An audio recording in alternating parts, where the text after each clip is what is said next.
चलिए आज एक बहुत ही सीधी साधी लेकिन कह सकते हैं गहरी कहानी सुनते हैं। ये एक ऐसी कहानी है जो हमें सिखाती है कि नजरिए में कितनी बड़ी ताकत छिपी होती है। तो कहानी कुछ यूं है। एक शांत सा शहर था, हरी भरी पहाड़ियों और दूर दूर तक फैले खेतों के बीच बसा हुआ। और वहीं रहता था एक लड़का जिसका नाम था किरण।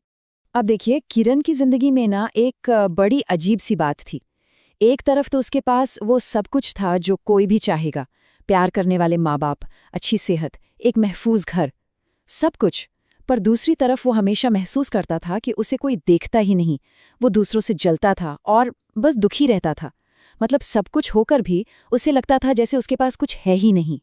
तो यहीं से हमारी कहानी का पहला पड़ाव शुरू होता है। और पाने की जो ये चाह होती है ना, उसका खालीपन, यही इस कहानी की आप कह सकते हैं मेन प्रॉब्लम है। जब किसी के पास सब कुछ हो पर फिर भी लगे कि कुछ भी नहीं है। अच्छा, तो किरण की इस नाखुशी की जड़ें थी कहाँ? देखिए, वो हमेशा कुछ और चाहता था। हमेशा खुद को अपने दोस्तों से, क्लासमेट से कंपेयर करता रहता था। किसी और की तारीफ हो जाए तो बस उसे जलन होने लगती थी। और धीरे धीरे हुआ ये कि ये सारी फीलिंग्स एक खूबसूरत बगीचे में जंगली घास की तरह उसकी सारी खुशी को खा गईं। हालत ये हो गई थी कि उसने मुस्कुराना और हंसना तो जैसे भूल ही गया था। लेकिन फिर कहानी में एक टर्निंग पॉइंट आता है, और ये है हमारा दूसरा हिस्सा, दादाजी की सुनहरी नोटबुक। यहीं पर एक बहुत ही समझदारी भरा तोहफा और एक छोटा सा इंस्ट्रक्शन सामने आता है जो सब कुछ बदलने वाला है।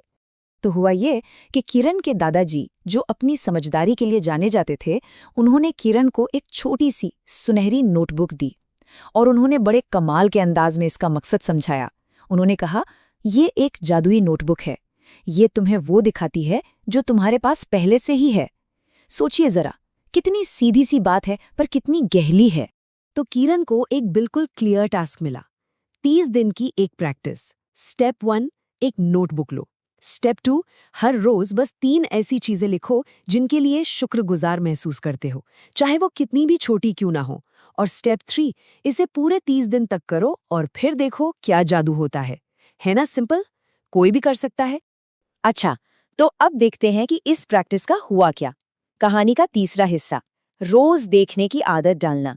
यहाँ हम जानेंगे कि कैसे एक छोटी सी आदत ने किरण के देखने के तरीके में एक बहुत बड़ा जबरदस्त बदलाव ला दिया। शुरू शुरू में तो किरण को यह थोड़ा अजीब लगा, थोड़ी मुश्किल भी हुई।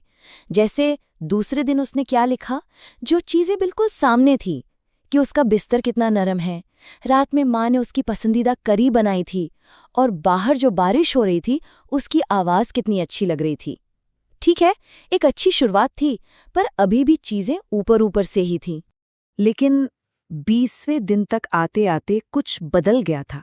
अब उसकी नज़र उन छोटी छोटी चीज़ों पर जाने लगी थी जिनका मतलब ज्यादा गहरा था। जैसे अपने मोज़ों की गर्माहट, लंच में दोस्त ने जो जोक सुनाया था वो, ताज़ी ब्रेड की खुशबू, या स्कूल के गेट पर पापा का इंतजार करना। अब उसकी आंखें वो देखने लगी थीं जिसे उसका दिल अब तक नज़रअंदाज कर रहा था। और इस रोज की प्रैक्टिस का असर ये हुआ कि उसे पता भी नहीं चला और उसका दिल हल्का होने लगा। वो पहले से ज्यादा मुस्कुराने लगा था।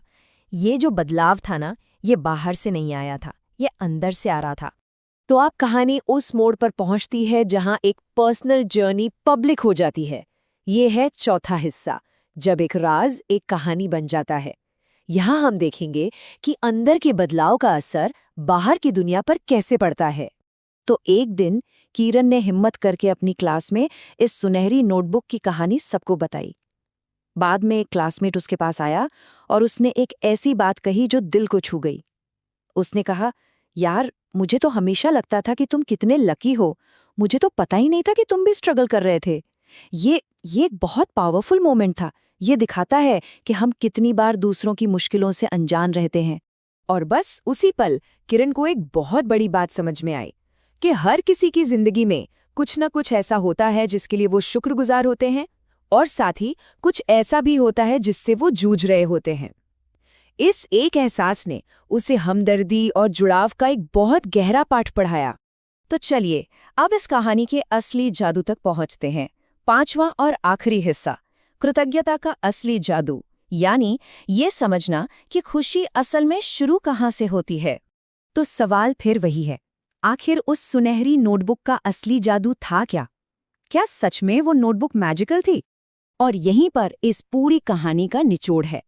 देखिए, शुक्रगुजारी या कृतज्ञता ये नहीं बदलती कि हमारे पास क्या है, ये बदलती है कि हम अपने पास जो कुछ है उसे देखते कैसे हैं।